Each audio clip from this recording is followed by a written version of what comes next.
ఇప్పుడు మాటలు అదే చేస్తుంది. ఇప్పుడు దేశవ్యాప్తంగా అదే చేద్దాం అనుకుంటున్నారు. ఇక్కడనే అడ్డుకోకుంటే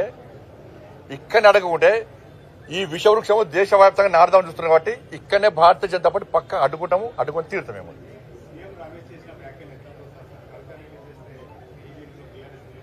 ఇది అన్న గతంలో నేను కూడా అన్నా. నేను చాలా మంది పట్టించుకోలే. తర్వాత వాళ్ళ చెల్లె అయిపోయింది. చెల్లె అయిపోయింది. చెల్లె అయిపోయినాక మళ్ళీ ఇప్పుడు ఏమైంది? ఇప్పుడు సీఎం రమేష్ గారు చెప్పారు. ఇవాళ బీఆర్ఎస్ కు వాళ్ళ పార్టీని నడుపుకునేటువంటి సత్తా లేదు. పార్టీని నడుపుకోలేని స్థితిలో బీఆర్ఎస్ పార్టీ ఉంది. పూర్తిగా అవినీతిలో కూరుకుపోయినారు. ఇలా మేం చెప్పు కాదు, నరేంద్ర మోడీ గారు నిజామాబాద్ బహిరంగ సభలో క్లియర్గా చెప్పాడు. సీఎం రమేష్ గారు చెప్పింది వాస్తవము. అసలు ఇంకో విషయం చెప్తా మీకు. ఇవాళ కేసీఆర్ కొడుకు కేసీఆర్ టికెట్ ఇవ్వలే ఫస్ట్ టైం. కేసీఆర్ కొడుకు కేసీఆర్ గారు టికెట్ ఇవ్వలే.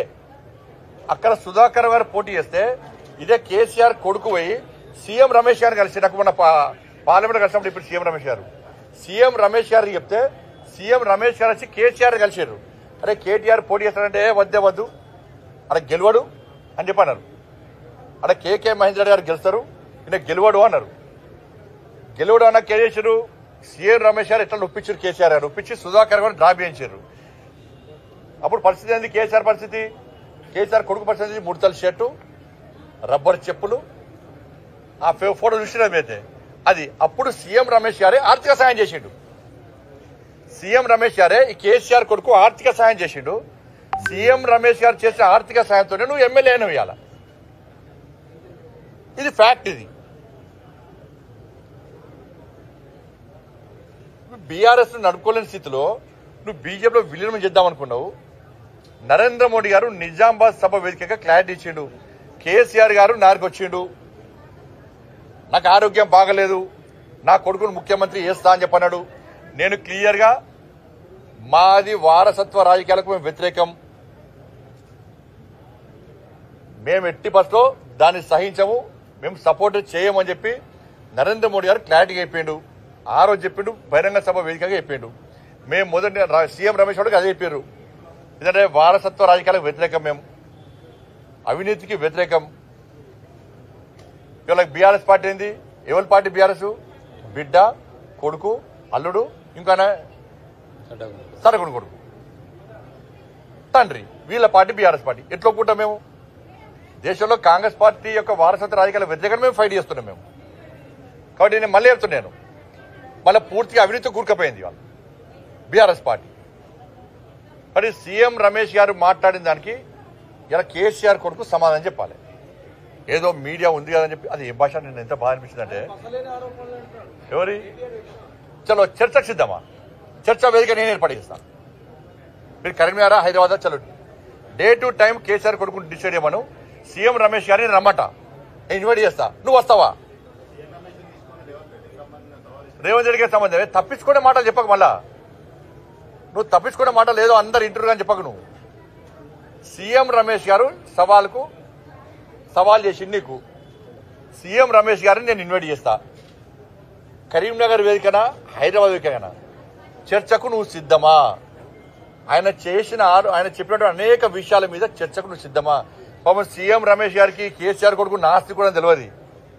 అందుకే నువ్వు నవీన దేవుడు అంటే నేను ఫోన్ చేసిన నిన్న అన్న, నువ్వు అట్లా వెంటకే దేవుడిని ఒట్టు పెడతానని ఆస్తి కూడా దేవుడు నమ్మ నాస్తి కూడా చెప్పిన.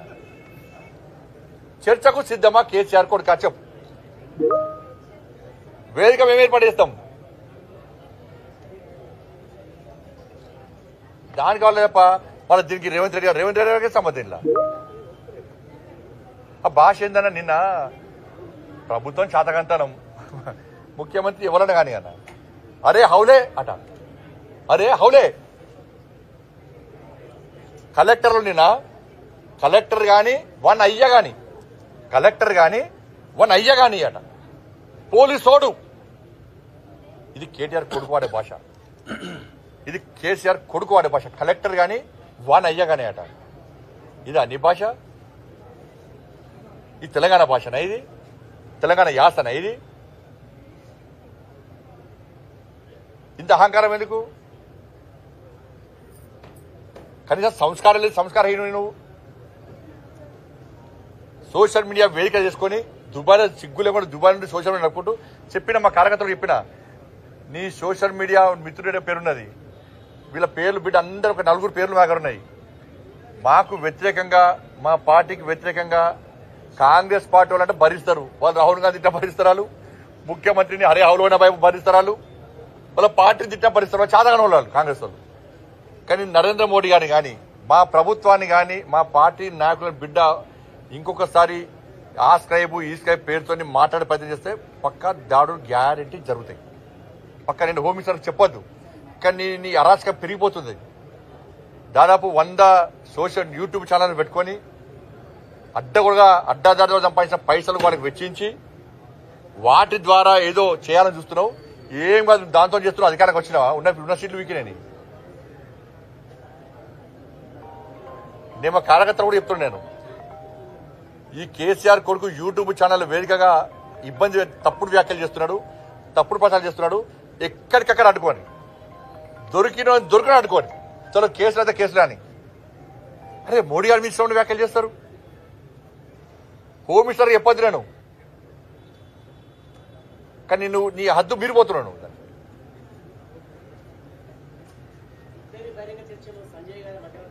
పక్కా ఉంటా, పక్కా 100% ఉంటా. కరీంనగర్ వేదిక రెడీ, నేను వేదిక ఏర్పడేస్తాను. నేను కేసీఆర్ కొడుకు చెప్తాను, పక్క చెప్తున్నా, నేను చెప్తున్నా. సీఎం రమేష్ గారు రమ్మంటా. నేను సీసీ ఫుటేజ్తో సహా 10 సంవత్సరాల నుంచి కాంట్రాక్టులతో సహా నువ్వు చంపిన కమిషన్లతో సహా నువ్వు పాల్పడ్డ అవినీతితో సహా అన్ని తీసుకొని నేను వస్తాను, రెడీ ఉన్నాడు. నువ్వు ఎప్పుడొస్తావో టైము డేట్ ఫిక్స్ అయ్యి నువ్వు మళ్ళీ దీన్ని తప్పించి ప్రజల దృష్టి మళ్లించడానికి మీడియా అటెన్షన్ డైవర్ట్ చేయడానికి నువ్వు మళ్ళీ వేరే పెడితే నేను పబ్లిక్ క్షమించాను. మెయిన్ డేట్ అయితే రాడు కదా ఆయన. ఏ డేట్ అంటే ఆ డేట్ రెడీ. నేను సీఎం రమేష్ గారు రమ్మని బాధ్యత నాది. పక్క నేనే బాధ్యత తీసుకుంటా, పక్క 100%.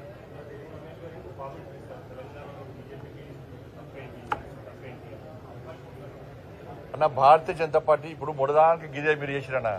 మొడదానికి ఏం చేశారు? బీఆర్ఎస్ బీజేపీ ఒకటి కుంకుమం వచ్చారు. మా బీఆర్ఎస్ బీజేపీ ఒకటి కుంభం. ఇవాళ వాస్తవం బయటపడేది లేదా? ఇది మేము మొత్తుకొని కాదనంటే వదికు మీడియా చెప్పబడుతుంది, ఊళ్ళలో ప్రచారం చేస్తుంది. మా కుంభములు చేయాలి. ఇంకా దరిద్ర పాడుతో మేము పెట్టుకుంటామంటే కూడా వినపోతుంది మీరు. ఇలా వాస్తవాలు బయటపడ్డా లేదా? ఇప్పుడు మళ్ళీ మన కొత్త దుకాణం పడవద్దు, మళ్ళీ టీడీ పడబడుతుంది. మళ్ళీ మేము తెలంగాణ రాష్ట్రంలో మేము అహంకారం